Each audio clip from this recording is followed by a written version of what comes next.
Hello students, so today we will discuss about oxides of carbon. We already learned about oxides of carbon in B block element and group number 14 compounds of carbon.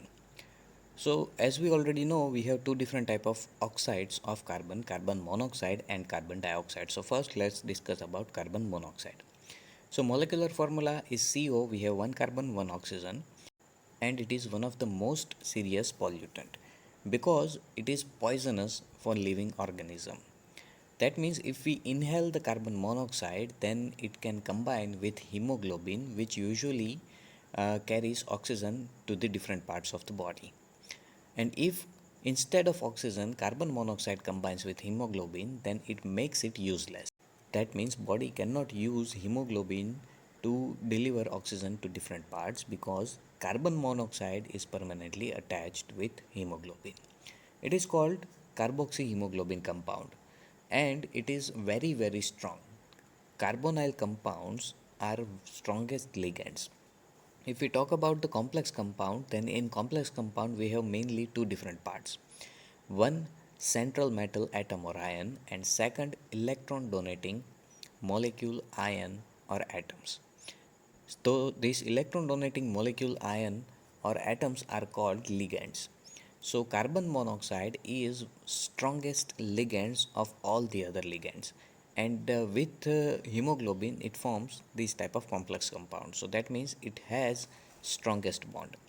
It has 300 times more strong bond than oxygen, and that's why it can cut the flow of oxygen in body, and that's why different type of problems will occur like dizziness, blurred vision, unconsciousness, and even in more quantity it can even cause death. So this carbon monoxide is produced because of incomplete combustion of carbon containing fuels. If carbon undergoes complete combustion, then it will produce carbon dioxide. With incomplete combustion, it produces carbon monoxide. One of the main cause of carbon monoxide production is vehicles. Vehicles uses different type of hydrocarbon fuels like petrol, diesel, kerosene, etc. So all of these hydrocarbons with incomplete combustion produces carbon monoxide. If vehicles are not in good condition, then they will produce carbon monoxide because of incomplete combustion. But if we regularly service our vehicle, then because of good condition, it produces less quantity of carbon monoxide. Instead, it will produce carbon dioxide, which is non-poisonous gas, but it has its own problems. And we will talk about it in next point, carbon dioxide. So because of this production of carbon monoxide, government regularly ask for PUC certificate, pollution under control. PUC mainly requires limited production of carbon monoxide and some nitrogen oxides in vehicle from the vehicle. If vehicle is in good condition, then it will produce less quantity of carbon monoxide, and if it is in poor condition, that means if it requires servicing, then it will show higher levels of carbon monoxide.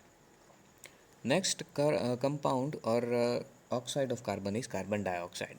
So it is very familiar gas for us. We know that we exhale carbon monoxide dioxide during the respiration. Plants uses carbon dioxide to produce food and energy. Use of automobiles, fossil fuels, industrial energy sources, all of them produces carbon dioxide, as well as decomposition of limestone, manufacturing of cement, etc. also produces carbon dioxide. Carbon dioxide is one of the main reason for global warming as well. Global warming, that means temperature of earth is continuously increasing. From millions of years, temperature of earth is stable, but because of human activity, larger quantity of carbon dioxide is being added in atmosphere, which increases the temperature of earth that was never before. Carbon dioxide causes greenhouse effect. Now first of all, what is greenhouse? So greenhouse are used to grow plants. So greenhouse has glass roof which allows sunlight to enter, but it won't allow heat to escape from this roof, and that's why heat will remain inside the house. And if we have plants inside the house, then plants will utilize this heat or energy to grow faster. In daytime, usually plants grows, but at night time they do not. But in this case, because of this greenhouse, plants also grows at night time. So it increases the growth of plants. So same type of effect occurs on Earth as well. But instead of glass roof, we have atmosphere, and specifically in atmosphere we have carbon dioxide and other greenhouse gases. So as we know, we have atmosphere around Earth.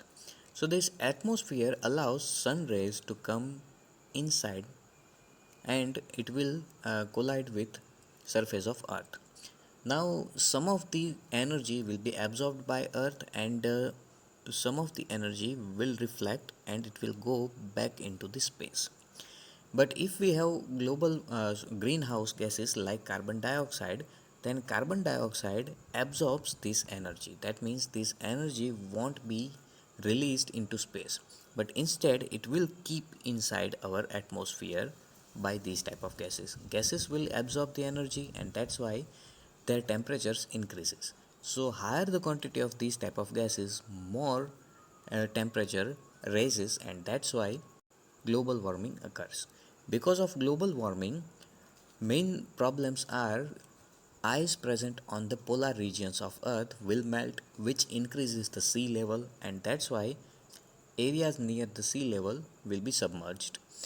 Because of a global warming, temperature increases, and because of increased temperature, some of the bacteria and viruses grows faster, because higher temperature are favorable condition for their growth, and that's why dengue, malaria, etc. will increase. So usually 75% of solar energy is absorbed by Earth, and 25% will be released into outer space. But these gases will absorb this energy as well. And because of this additional absorbance of energy, temperature rises, and it creates greenhouse effect and eventually global warming. Carbon dioxide is one of the main reason, but we have many different type of gases which causes the same thing. And all of these gases are called greenhouse gases, like methane or chlorofluorocarbon compounds, which we use to refrigerate things. That means these gases decreases the temperature of surrounding. All of these gases are far more effective global warming gases than the carbon dioxide. But carbon dioxide is one of the main reasons because of its excess quantity. We are adding very large quantity of carbon dioxide into the atmosphere, which increases the global warming.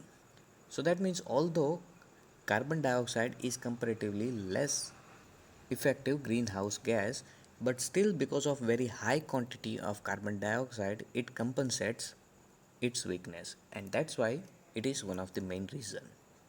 Except from global warming and some poisonous effect from these gases, we have one other problem from these gases as well. As for example, suppose we have sulfur dioxide gas, sulfur trioxide gas, oxides of nitrogen, for example NO2, or carbon dioxide. All of these gaseous molecules will combine with water molecule.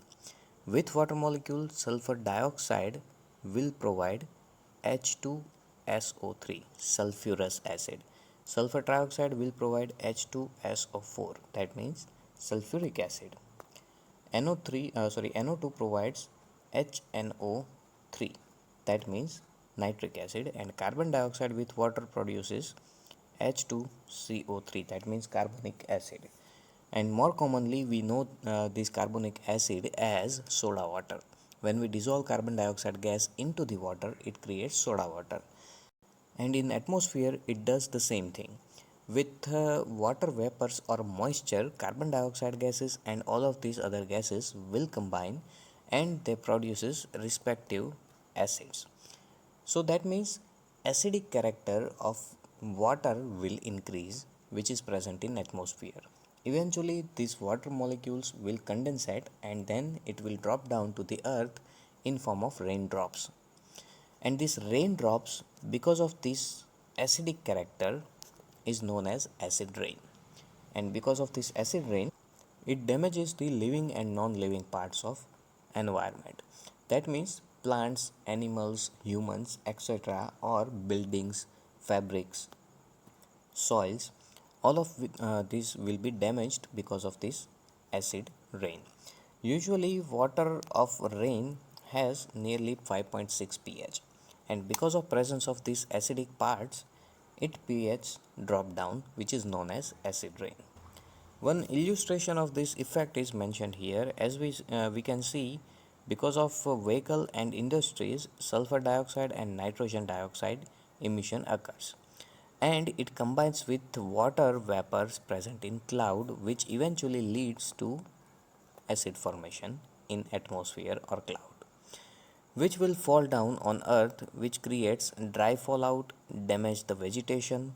It creates acid fog, acid rain, and acid snow. It also damages the water life or aquatic life. This acid rain is harmful for agriculture, trees, and plants because it dissolves and washes away the nutrients which they required. And because of this acid rain, respiratory problems also occurs in human beings and animal. When this acid rain falls on and flow on the ground and it reaches to the rivers and lakes, etc., it affects the plants and animal life in aquatic system as well. It corrodes the water pipes, resulting in the leaching of heavy metals such as iron. That means because of acid, metals will dissolve in this acidic character. If acid is weak, then it will dissolve slowly, but it will dissolve. Eventually, it will mix with the water, and we will use this water in drinking purpose or other uses. And if this water contains iron, lead, copper like heavy metals, then eventually it will damage the body. And because of dissolving nature of acid, it also affects the buildings and other structures. Taj Mahal is also being damaged because of this acid rain. In next lecture we will discuss about second type of pollutants, particulate pollutants.